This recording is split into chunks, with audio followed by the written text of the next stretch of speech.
Here on the New South Wales South Coast, I'm in the gorgeous area of Little Forest, where this house had been on the market unsold for over a year.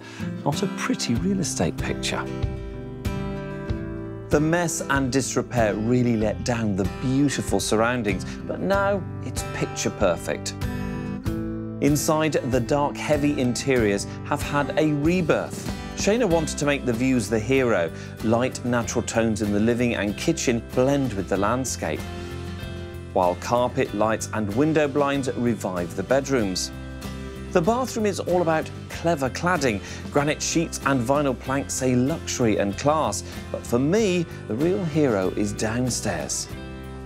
I love this space. It could be a bedroom or a study, or even an artist's retreat. Who wouldn't be inspired by these amazing views?